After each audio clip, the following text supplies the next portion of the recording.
வணக்க மக்களே, சட்டமுறை கிடைக்கப்பட்ட மிக முக்கிய தகவல் ஒன்று வெளியாகி இருக்கிறதா?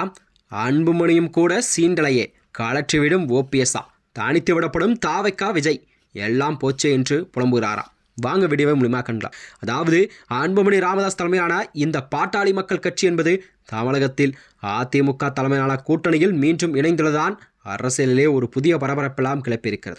அதாவது பாமகவின் அன்புமணி ராமதாஸுக்கிடையே உட்கட்சி வாரம் என்பது நாளுக்கு நாள் தீவிரமடைந்து வந்த நிலையில்தான், அதாவது பாமகவின் தலைவரான அன்புமணி அவர்கள் பாமக கட்சியானது அன்புமணிக்கு கொடி சின்னம் ஆகியவற்றெல்லாம் சொந்தம் என்று நீதிமன்றம் தீர்ப்பு அளித்து வந்த நிலையில்தான் பாமகவானது தற்பொழுது அதிமுகவுடன் கூட்டணி வைத்த நிலையில்தான் அன்புமணிக்கும் அதற்கான வேலைகளை செய்து கொண்டிருக்கிறார். அது மட்டுமின்றி அதிமுகவுடன் கூட்டணி வைத்துள்ள பாமகவிற்கு ஏதாவது 18 தொகுதி வரை கண்டிப்பாக ஒதுக்கப்படும் என்று எடப்பாடி பழனிசாமி தெரிவித்திருக்கிறாராம். அதாவது அன்புமணிக்கும் விஜயின் தமிழக வெற்றி கழகம் என்ற ஆப்ஷன் இருந்தும் கூட அவர் அதிமுக பக்கம் மீண்டும் சென்றுள்ளார் என்ற செய்திதான் ஒரு புதிய வியூகமெல்லாம் வகுக்கப்பட்டிருக்கிறதா.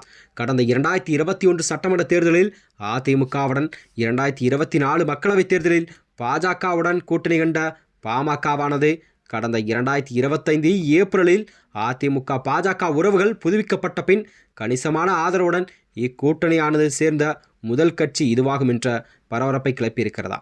அதாவது இணைப்பு அறிவிக்கு முன்பே அதிமுக பொதுச்செயலாளர் எடப்பாடி பழனிசாமியை சென்னையில் டாக்டர் அன்புமணி ராமதாஸை சந்தித்து பாமகவுக்கான இடங்கள் கூட உறுதி செய்யப்பட்டதாக பேசப்பட்ட வந்த நிலையில்தான், அதாவது எண்ணிக்கையை வெளிப்படவில்லை, மேலும் பல கட்சிகளெல்லாம் விரைவில் சேரும் என்று அவர் நம்பிக்கை தெரிவித்திருந்தார். அதாவது மாநிலம் தழுவிய நமது பயணத்தின் பொழுது தற்போதைய திமுக ஆட்சியின் மீது மக்கள் கோபம் கொண்டிருப்பதை டாக்டர் அன்புமணி ராமதாஸ் கண்டார். இக்கூட்டணி வளர்ச்சி குறித்து மத்திய உள்துறை அமைச்சர் அமித்ஷாவை சந்திப்பதற்காக பழனிசாமி அவர்கள் அதாவது டெல்லியில் சென்று அவருடன் பேச்சுவார்த்தை எல்லாம் நடத்தப்பட்டு வருவதாகவும் கூறப்படுகிறதா. அது மட்டுமின்றி அன்புமணிக்கும் விஜய்க்கும் தாவேக்கா கட்சி என்ற ஆப்ஷன் இருந்தும் கூட அவர் அதிமுக பக்கம் மீண்டும் சென்றுள்ளார். இதனால் தாவேக்காவுக்கு கிட்டத்தட்ட தனித்து விடப்பட்ட நிலையில்தான் பார்க்கப்படுகிறதா. முன்னதாகவே விஜயிடம் கூட்டணி தொடர்பான டிடிவி தினகரன் அமமுக பன்னீர்செல்வம் உறுதியளித்த தகவல் வெளியாகிய நிலையில்தான் இரு தலைவர்களுமே கண்டிப்பாக விஜய்க்கு இடையிலான பேச்சுவார்த்தையும் வெற்றிகரமாக முடிவந்த நிலையில் என்று விரைவில் இதற்கான ஒரு அதிகாரப்பூர்வ அறிவிப்பும் அரசியல் ஒப்பந்தமும் மேற்கொள்ள வழிவகை செய்யப்படுவதாகவும் அரசியல் வட்டாரத்தில் பேசப்படுகிறதா.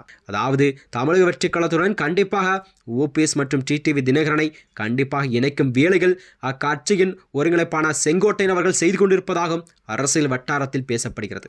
செங்கோட்டையின் நகர்வு என்னவென்றால், அதிமுகவில் உள்ள மூத்த அமைச்சர்கள் எல்லாம் கண்டிப்பாக தாவைக்கால் இணைப்பதற்கான வேலைகளை செங்கோட்டையன் தொடங்கிவிட்டார் என்றே கூறப்படும்.